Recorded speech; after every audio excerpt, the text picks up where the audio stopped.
बिस्मिल्लाहिर्रहमानिर्रहीम अस्सलाम वालेकुम। आज अगर पूरा पाकिस्तान तोशा खाना के जितने तहाइफ की लिस्ट आई है और इस पर खुशी का इजहार कर रहा है और हम लोग खुशियां मना रहे हैं कि हमें पता तो चले कि हमारे साथ जुर्म करने वाले कौन लोग थे, तो अगर आप इस बात पर खुश हैं तो आपको इस शख्स का जो आपकी स्क्रीन पर आ रहा है, यंग, कमिटेड, इंतहाई खूबसूरत, काबिल तरीन जज जस्टिस आसिम हफीज का अगर आप शुक्रिया नहीं अदा करते तो यकीन कीजिए शायद हमसे ज्यादा नाशुक्री कौम कोई नहीं हो सकती।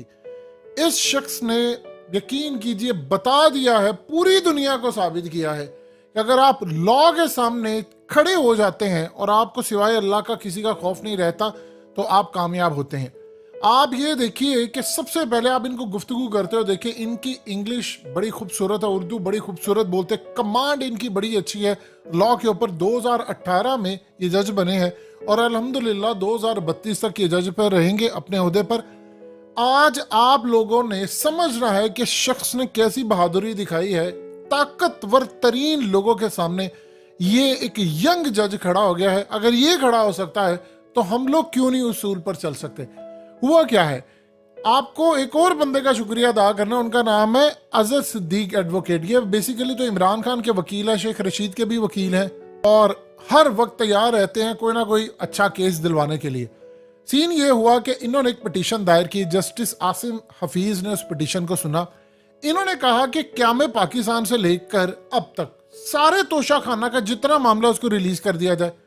अब जस्टिस आसिम हफीज ने काम ये किया कि जज नहीं है, ये असल में हमारे लिए उम्मीद की किरण है, हीरो है इस कौम का।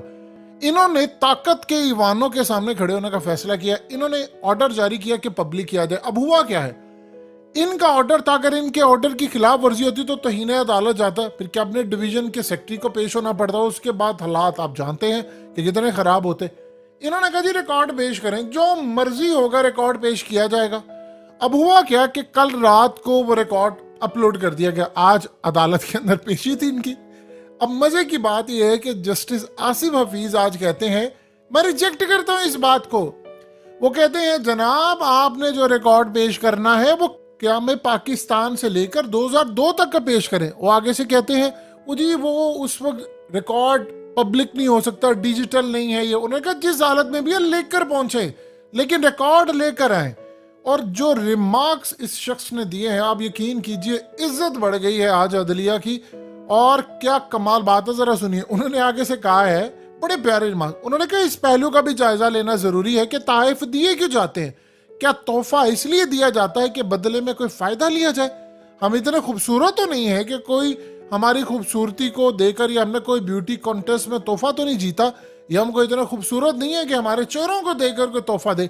बदले में हमसे फायदा क्या लिया जाता है। उसके बाद अजहर सिद्दीक एडवोकेट ने कहा कि जी एक वजीर तोहफा ले रहा हो तो समझ आती है, मगर जिनके पास सरकारी होता है वो तोहफा कैसे ले सकते हैं। अब अदालत ने कहा कि हमारे पास ये मामला नहीं, इसके लिए तो आपका मुतलका फॉर्म मौजूद है। लेकिन इस सूरत हाल में उन्होंने तलब कर लिया। बड़ा ही कमाल इस बंदे ने इज्जत बहाल की है अदलिया की। देखिए जो यंग और पढ़े लिखे जज होते हैं वो आपको बताते हैं, अब इस जैसे बंदे को आप खरीद नहीं सकते। इन्होंने पहले भी कई फैसले दिए। जब इस तरह के जज आएंगे लोगों का उम्मीद का जो एक मामला है वो क्लियर होगा। देखिए एक टनल में आप जब जाते हैं तो उसके एंड पर आपको रोशनी मिलती है। एक जुगनू भी अगर उड़ा होता है, जितनी मर्जी रात अंधेरी हो, लेकिन रोशनी का फिर सफर नहीं रुकता।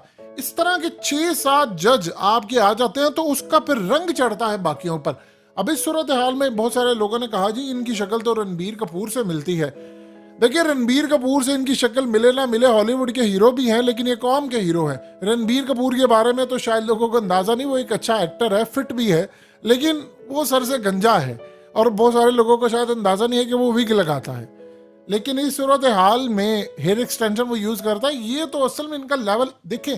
जज खूबसूरत है, हैंडसम है, ये वो है, ये मायने नहीं रखते, जज के फैसले बोलते हैं। अब आप सोचिए कि हम बहैसियत कौम हमेशा से नाशुक्री करते हैं। अगर आपने इनको अप्रिशिएट नहीं किया तो कोई फायदा नहीं है। इनको बताएं, ये वीडियो इन तक पहुंचेगी, ये जो भी इनको दे उनको बताएं कि भाई कौम आपसे प्यार करती है। आप लोग फैसले दें, आपकी बैक पर खड़े होंगे, आप उम्मीद दिलाते हैं। आप देखिए अवाम के टैक्स के पैसों से इनकी तनख्वाह जाती। अब इस बंदे ने, इस जज ने सही मायने में अपने पैसे हलाल किए। और यकीन कीजिए जो बहादुरी सोची है, वो पहले कहा कि जी बड़ा खतरा है, सिक्योरिटी का मसला है, वो जी डी क्लासिफाइड नहीं, उन्होंने कहा लेकर आए आप। अब यह एक मामला बड़ा जबरदस्त है कि अजहर सिद्दीक एडवोकेट काम ये करने जा रहे हैं कि इसी केस की बुनियाद पर मरियम नवाज को नाअहल करवाना है।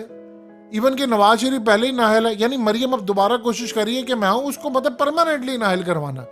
नवाज शरीफ तो वैसे ही उसकी नाअहली खत्म होनी, उसको भी फारिग करवाना है। हमजा शहबाज से लेकर, शहबाज शरीफ से लेकर, सुलेमान शहबाज, गिलानी खानदान, जरदारी खानदान और जितने भी लोग हैं, इन लोगों ने काम क्या किया है? इमरान खान पर केस क्या है जी? उसने वो डिक्लेयर नहीं किया, फलाने ने किया। इमरान खान ने कहा मैंने सारा काम किया। इन लोगों ने चीजें ले ली हैं, उसको डिक्लेयर नहीं किया। अब ये सारे नाहल होते हैं, गिरफ्तारियां इनकी बनती है। इमरान खान को तो गिरफ्तार करने के लिए मामला आ गया, ये सारे होते हैं गिरफ्तार। अब अजहर सिद्दीक एडवोकेट ये काम करवाने जा रहे हैं कि भाई इन सबको आपने नाहल करने, इनकी गिरफ्तारियां करवाओ। और इस काम के लिए जाहिर सी बात है मरियम फंसी है। देखिए अरशद शरीफ ने डॉक्यूमेंट्स आपकी स्क्रीन पर, उन्होंने कहा था कि मरियम नवाज ने कहा था पनामा में कि जी मुझे यूएई से गाड़ियां मिली है, मैंने उसको बेचा है और पैसे मिले। तो भाई आपको अगर गाड़ी मिली तो आपने डिक्लेयर क्यों नहीं की?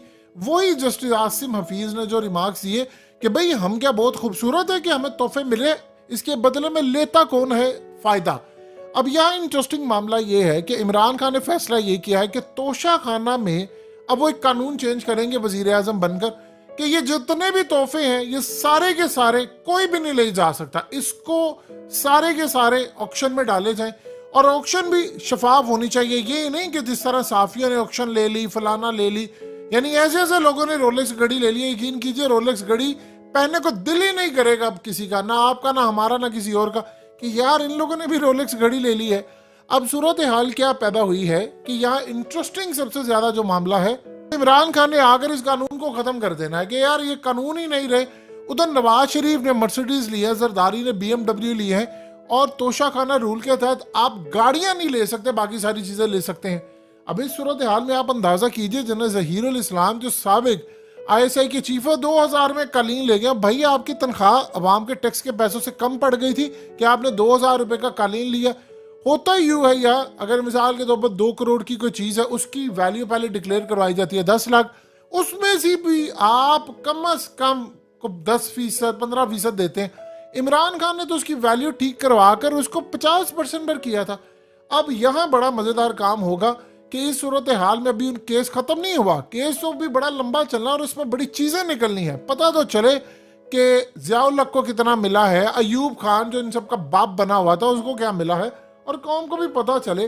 और सबसे बढ़कर अभी बहुत सारे उधर तक भी ये मामला जाना जहां तक कभी जा नहीं सकता था। तो इंशाल्लाह अल्लाह के घर उम्मीद है कि जब तक जस्टिस आसिम हफीज जैसे जो जज हैं ये जब तक खड़े रहेंगे आपकी अदालत के अंदर, जब ये खड़े हो जाएंगे आवाम के लिए, तो यकीन कीजिए फिर आपका मुल्क सुधरेगा। और इस जैसे हमें जज भी चाहिए, और सबसे अच्छी उम्मीद है कि 2032 तक ये जज हैं, और इंशाल्लाह अल्लाह के घर उम्मीद है कि फैसले दबंग होंगे।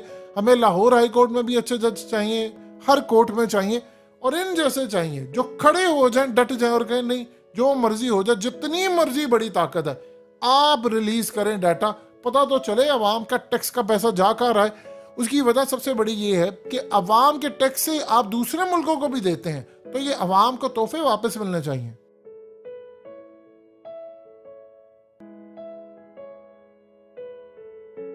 हकीकत टीवी को सब्सक्राइब करना मत भूलें, वीडियो को लाइक करें, शेयर करें और कमेंट सेक्शन में अपनी राय का इजहार जरूर करें।